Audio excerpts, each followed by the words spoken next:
और इससे पहले कि वैक्सीनेशन को लेकर जो सियासत अब शुरू हो गई है, एक तरीके से मुख्यमंत्रियों का यह कहना है कि मुख्यमंत्री अपने राज्यों में तमाम लोगों को वैक्सीन लगाने के लिए तैयार हैं, लेकिन केंद्र पूरी वैक्सीन नहीं दे रहा। इस पर चर्चा करेंगे एक बड़े पैनल के साथ, लेकिन इस बीच हमारे साथ जुड़ गए हैं उत्तर प्रदेश के DG health doctor Devendra Negi इस वक्त। डॉक्टर नेगी, आपका स्वागत है इंडिया न्यूज में। सबसे पहला सवाल आपसे यह है कि कोरोना के मामलों को लेकर इस वक्त उत्तर प्रदेश में ताजा हालात क्या हैं, स्थिति क्या है?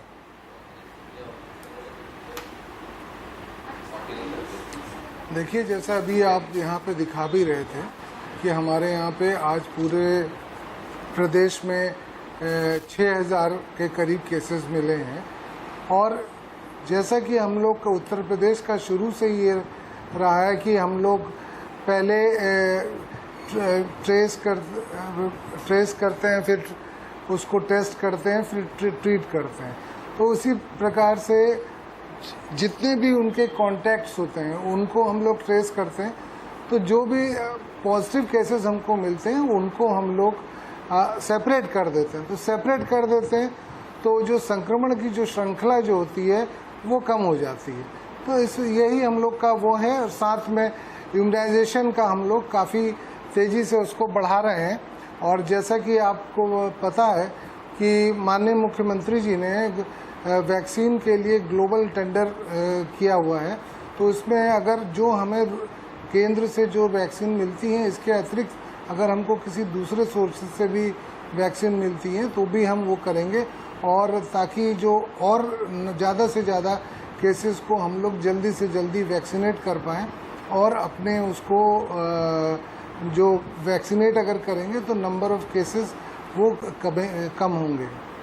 डॉक्टर नेगी, ग्लोबल टेंडर्स जो हैं वो एग्जीक्यूट कब तक होते हैं? उसका एक समय अवधि भी होगी कि कब तक आएंगे, उसके बाद स्थिति बदलेगी। लेकिन मेरा सवाल वैक्सीन से ही जुड़ा आपको लेकर, वैक्सीनेशन को लेकर उत्तर प्रदेश में इस वक्त क्या हालात हैं? उत्तर प्रदेश की जो करीब 22 करोड़ की आबादी कही जाती है, उसमें अब तक कितनों को आप लगा पाए हैं? और जिस तरह से अभी प्लानिंग चल रही है, 18 से 45 को भी लगानी है, 45 से ऊपर वालों को भी लगानी है, कितनों को लग चुकी है और क्या किसी कमी से जूझ रहा है उत्तर प्रदेश?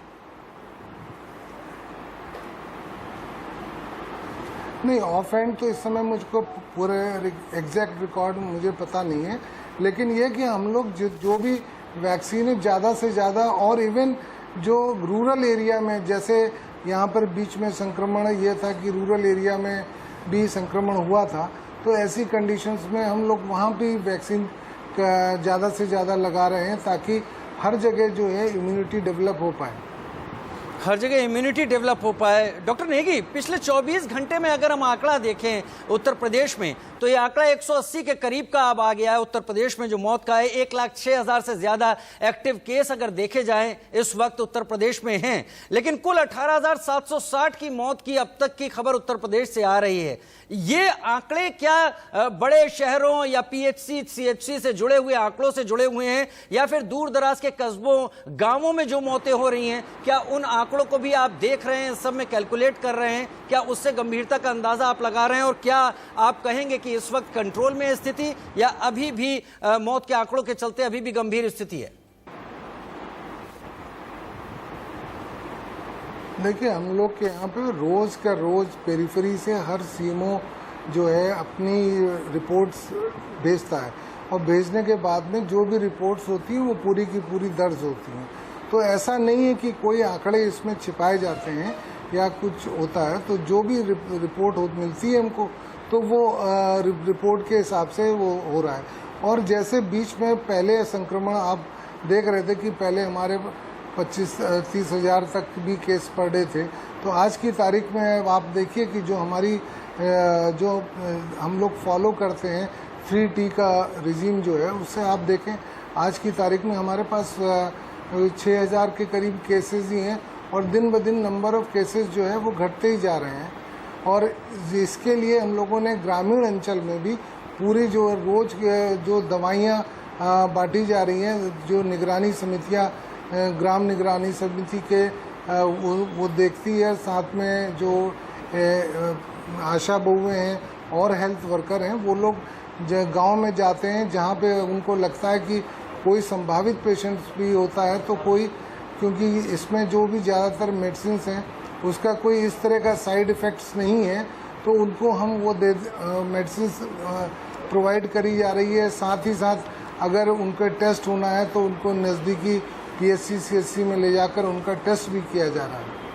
PSC CSC में टेस्ट हो रहा है। मेरा सवाल यह है कि अब पिछले कुछ दिनों में ICMR और एम्स की गाइडलाइंस के चलते जिस तरीके से वायरस बिहेव कर रहा है, इसके इलाज के प्रोटोकॉल में भी बदलाव की बातें कही गई है। प्लाज्मा थेरेपी को अब हटा दिया गया है, रेमडेसिविर को भी ऐसा कहा जा रहा है कि उस पर भी मंथन लगातार जारी है और वो भी उतना प्रभावी नहीं है। क्या उत्तर प्रदेश में जो कोरोना प्रोटोकॉल को देखते हुए इलाज की स्थिति है उसमें दवाओं में आप भी परिवर्तन कर रहे हैं, या नई दवाएं जो हैं क्या उनका भी इस्तेमाल आपने शुरू कर दिया, जैसा DRDO की 2DG की बात कही जा रही थी?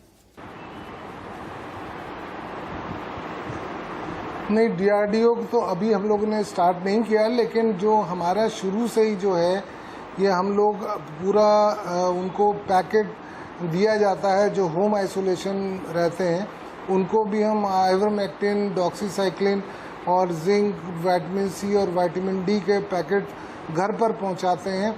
और साथ ही साथ जो उनके कॉन्टैक्ट्स होते हैं उनको प्रोफाइलेक्सिस के लिए हम लोग आइवरमेक्टिन की टैबलेट देते हैं। और अगर उनके टेस्ट जो संभावित उनके जो कॉन्टैक्ट्स होते हैं उनका भी टेस्टिंग करी जाती है कि ताकि जो ऐसा, और वो टेस्ट करने के बाद में अगर वो पॉजिटिव निकलते हैं उनके कॉन्टैक्ट्स तो उनको भी होम आइसोलेशन में पूरा रखा जाता है। अगर और यदि उनकी तबीयत कुछ ज़्यादा ख़राब होती है तो उनको फिर हम फैसिलिटीज़ में ले जाके उनका ट्रीटमेंट किया जाता है। डॉक्टर नेगी, एक आखिरी सवाल आपसे और छोटा सा, ब्लैक फंगस और व्हाइट फंगस को लेकर क्या स्थिति है उत्तर प्रदेश में और क्या तैयारियां हैं आपकी, क्योंकि दिल्ली ने डेडिकेटेड सेंटर बनाने की बात कह दी है?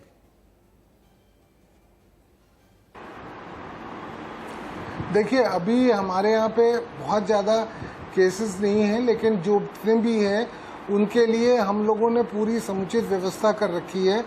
जो भी केसेस अगर उनको मिलते हैं तो जैसा कि आपको पता है कि ब्लैक फंगस में ज़्यादातर ENT सर्जन्स और आई सर्जन या न्यूरो सर्जन्स की ज़्यादातर आवश्यकता पड़ती है। और जो एम्फोटेरिसिन B जो इंजेक्शन इसमें यूज़ होता है, तो सारे हमारे सरकारी अस्पतालों में, मेडिकल कॉलेजेस में और प्राइवेट मेडिकल कॉलेजेस में ये मुफ्त लगाया जा रहा है। साथ ही जो हमारे प्राइवेट हॉस्पिटल्स हैं तो उन प्राइवेट हॉस्पिटल्स के लिए क्योंकि लोगों को शॉर्ट सप्लाई में रहता है तो इस वजह से कोई ज़्यादा दाम न ले, इस वजह से पूरे शासन ने व्यवस्था कर रखी है कि जो मंडल कमिश्नर और AD मंडल जो मिल के डिसाइड करते हैं कि इनको पर्चा उनके पास आता है, फिर उसको दवा जो है वो रेड क्रॉस के माध्यम से उसी दाम पे दे दी जाती है ताकि उनको किसी दिक्कत ना हो और उनको ज़्यादा पैसा न देना पड़े। Doctor Devendra Negi, DG health Uttar Pradesh हमारे साथ जुड़े हुए थे। बहुत शुक्रिया आपका हमसे जुड़ने और तमाम बातचीत करने के लिए। उत्तर प्रदेश में कोरोना के मौजूद हालातों को देखते हुए बहुत शुक्रिया आपका हमारे साथ जुड़ने के लिए। और अब हम